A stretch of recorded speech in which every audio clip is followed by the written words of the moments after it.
Assalamualaikum warahmatullahi wabarakatuh. Perkenalkan, nama saya Nafisya. Saya Nanda Natasha. Saya Jessica Anastasia. Saya Unifa Sahara. Saya Pradistio. Baiklah, di sini saya akan menjelaskan tentang radiasi elektromagnetik. Yang pertama, pengertian radiasi elektromagnetik. Radiasi gelombang elektromagnetik adalah gelombang yang memiliki muatan energi listrik dan medan tanpa memerlukan media rambat. Artinya gelombang elektromagnetik ini dapat merambat di dalam ruang hampa. Bentuk dari gelombang elektromagnetik yaitu seperti gelombang transversal. Pada umumnya artinya gelombang magnetik ini berbentuk tegak lurus terhadap arah rambatannya. Yang kedua, sifat-sifat gelombang radiasi elektromagnetik. Yang pertama, perubahan medan listrik dan medan magnetik ini terjadi secara bersamaan. Yang kedua, gelombang elektro dapat merambat di ruang hampa. Yang ketiga, arah medan listrik dan medan magnet ini tegak lurus terhadap arah getarannya. Yang kelima, karena berbentuk seperti gelombang terpesal, maka akan mengalami polarisasi, interferensi, dan pelenturan. Selanjutnya akan dijelaskan tentang manfaat dan bahaya gelombang elektromagnetik. Manfaat dan bahaya gelombang elektromagnetik. Manfaatnya, gelombang radio sebagai penggunaan radio, gelombang mikro untuk penggunaan microwave. Bahayanya, gelombang mikro yang menjalankan proses pemanasan dalam microwave dapat menyebabkan penurunan jumlah hemoglobin jika digunakan dalam waktu yang panjang. Selanjutnya, Nanda. Baik, di sini saya akan menjelaskan tentang sinar ultraviolet. Adalah radiasi yang berasal dari matahari. Namun beberapa hewan seperti lebah, burung, dan kupu-kupu dapat melihat sinar ultraviolet dengan jelas. Tidak semua sinar bisa mencapai permukaan bumi. Lapisan ozon berhasil mencegah sinar ultraviolet tertentu untuk mencapai bumi. Selanjutnya akan dijelaskan oleh Tio. Saya akan menjelaskan cahaya tampak adalah radiasi elektromagnetik yang dapat dideteksi oleh mata manusia dengan panjang gelombang berkisar antara 400 nanometer dan 700 nanometer. Lalu saya akan menjelaskan tentang bahaya dan manfaat dari sinar ultraviolet. Sinar ultraviolet ini berasal dari matahari dan lampu merkuri yang digunakan untuk membunuh membunuh kuman-kuman pada penyakit kulit. Lalu bahayanya bisa menyebabkan katarak dan bintik-bintik hitam pada tubuh. Lalu yang kedua ada sinar gamma. Sinar gamma ini berasal dari efek radiasi yang belum stabil pada reaksi nuklir yang digunakan untuk mensterilkan makanan, mensterilkan alat kedokteran, bahkan terapi untuk penyakit kanker. Tapi sinar gamma ini dapat menyebabkan kulit terbakar hingga mutasi gen. Lalu yang ketiga ada sinar X. Sinar X ini berasal dari pembakaran elektron di tabung ruang hampa pada elektron yang digunakan untuk pemotretan kedudukan tulang pada tubuh. Yang ada pula sinar X ini dapat menyebabkan leukemia bahkan keguguran pada ibu hamil. Lalu selanjutnya akan dijelaskan tentang materi teknologi digital.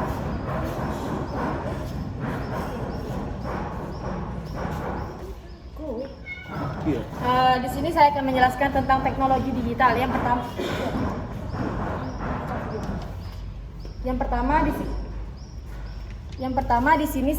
Pertama definisi teknologi digital dan perkembangan teknologi digital ini dijelaskan oleh Rido. Di sini saya akan menjelaskan tentang kelebihan dan kekurangan teknologi digital. Yang kelebihannya adalah jaringan yang lebih efisien. Hal ini akan membuat jaringan lebih baik meskipun terdapat beberapa koneksi jaringan yang berbeda. Server akan mengetahui dan membeda-bedakan koneksi jaringan sehingga bekerja lebih baik. Yang kedua, penyimpanan data lebih mudah. Teknologi ini memungkinkan penyimpanan data yang dilakukan secara online dan media digunakan lebih efisien dibandingkan dengan peralatan konvensional. Yang ketiga, biaya perawatan lebih murah.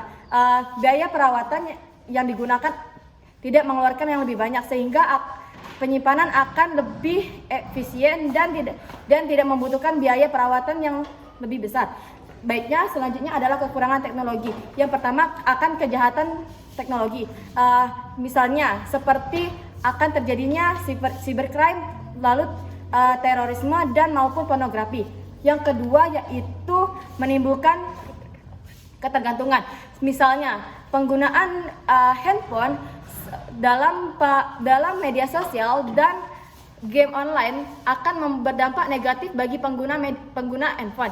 Yang ketiga, plagiatisme. Plagiatisme ini akan memicu pada pelanggaran hak cipta, misalnya plagiatan buku maupun plagiatan film. Baiklah, selanjutnya akan penjelasan tentang penyimpanan data teknologi digital.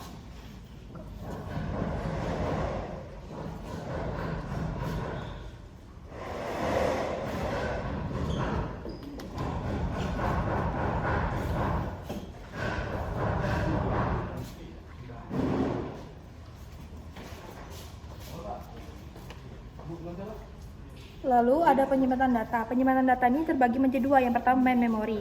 Main memory ini dipergunakan untuk menyimpan instruksi dan data yang akan diproses dan hasil pengolahannya yang berada di dalam komputer atau terdapat dalam motherboard. Ada tipe-tipenya. Tipe-tipenya yang pertama itu RAM, yaitu Random Access Memory, yang digunakan sebagai penyimpanan sementara program instruksi dan data yang bersifat volatile atau data tersimpan jika ada daya listrik. Lalu yang dua itu ada ROM, Write Only Memory, yang digunakan untuk menyimpan data tetap, tapi hanya bisa dibaca saja. Lalu yang ketiga ada CMOS atau Complementary Metal Oxide Semiconductor untuk menyimpan data startup instruction. Lalu yang keempat ada Flash Memory, yaitu untuk pelaratan untuk menyimpan penyimpanan data digital. Lalu selanjutnya akan dijelaskan oleh Yunifa. Yang kedua, secondary storage dipergunakan untuk menyimpan program dan data secara permanen yang berada di luar komputer. Perangkat sekunder, memori cadangan atau secondary storage disediakan untuk menyimpan program dan file yang besar, yakni program-program dan file yang tidak sedang dioperasikan saat itu, namun akan ditransfer ke penyimpanan utama ketika diperlukan. Selanjutnya akan dibacakan oleh Tio. Manfaat teknologi digital adalah membantu pekerjaan dalam mengubah, menyimpan, menyampaikan informasi dan membagikan informasi tersebut secara tepat, cepat, dan berkualitas dan efisien. Selanjutnya di sini saya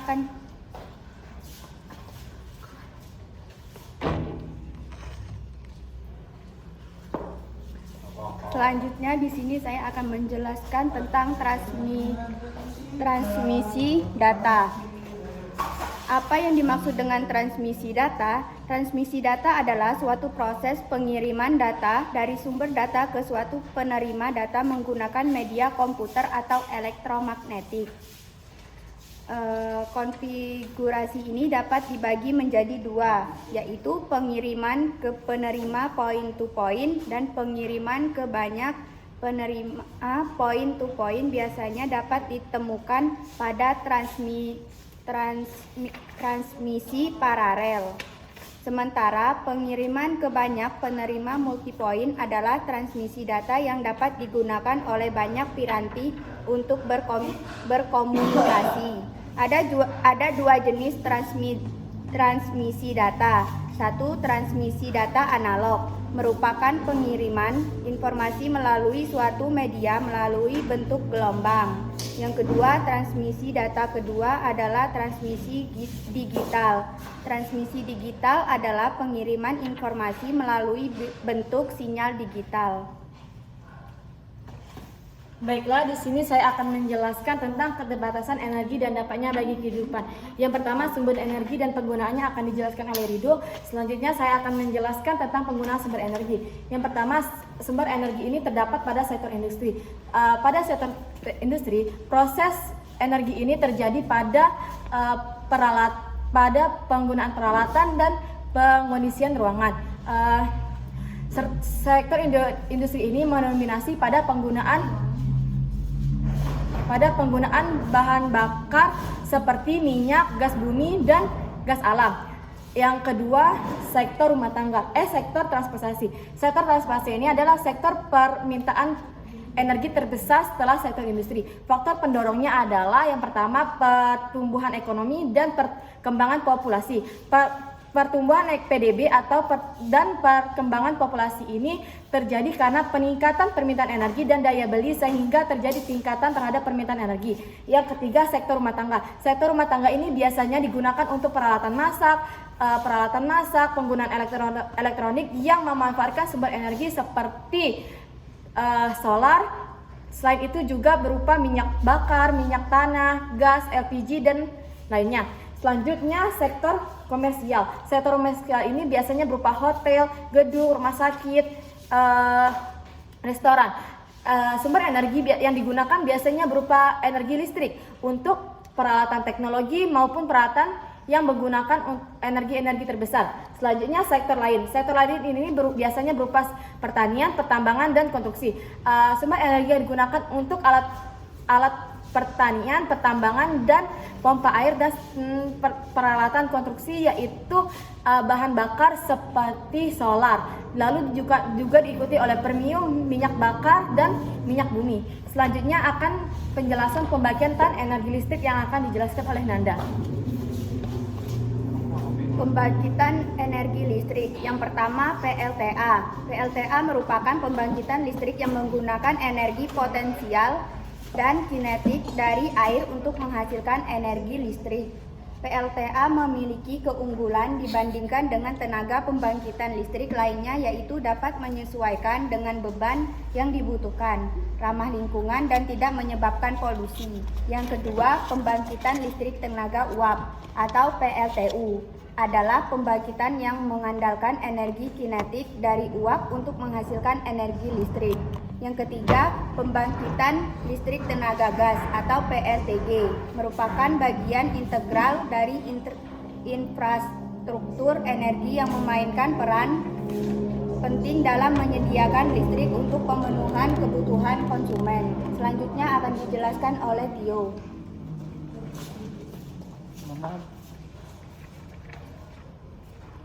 Saya akan menjelaskan tentang PLTG. PLTG adalah sistem pembangkit listrik yang menggunakan gas sebagai bahan bakar utama untuk menghasilkan energi listrik. Gas yang digunakan dapat berupa gas alam atau sejenisnya.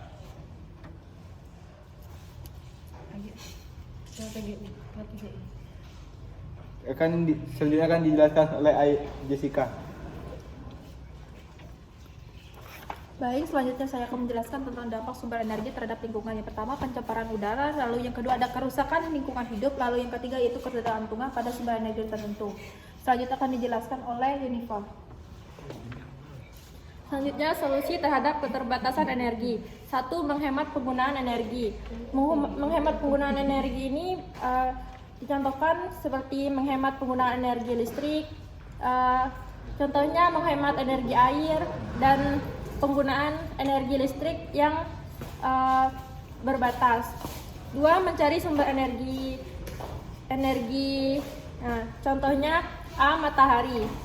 Secara global, matahari ini menyediakan 10.000 kali energi bumi. Itulah mengapa sumber energi ini dikembangkan di Indonesia. Selanjutnya, angin. Dengan angin, banyak negara yang membangun turbin angin. Selanjutnya, panas bumi. Panas bumi digunakan untuk membangkitkan tenaga listrik. Temperatur bumi yang meningkat 30 derajat Celcius pada setiap kilometer kedalamannya. Selanjutnya, air. Air digunakan untuk menggerakkan turbin. Dia akan dikonversikan menjadi bentuk energi listrik melalui generator listrik. Selanjutnya, biogas. Biogas ini berasal dari kotoran hewan atau sampah yang membusuk. Selanjutnya, biomasa. Biomasa ini berasal dari tumbuhan yang bersumber energi. Biomasa ini ada beberapa proses yang dapat dilakukan. Salah satunya proses hidrolisa asam. Selanjutnya, batu bara. Batu bara berasal dari fosil kayu atau tumbuhan yang digunakan untuk bahan bakar kereta uap zaman dahulu. Selanjutnya, minyak bumi. Minyak bumi berasal dari endapan fosil binatang darat maupun binatang laut pada tahun ribuan silam yang digunakan sebagai bensin, minyak tanah, LPG, diesel, dan lain sebagainya. Baiklah, sekian penjelasan dari kelompok kami. Jika ada kesalahan, kami minta maaf dan Dan saya akhiri. dan dengan lain patut daya. Wassalamualaikum warahmatullahi wabarakatuh. Apa? Coba pendek.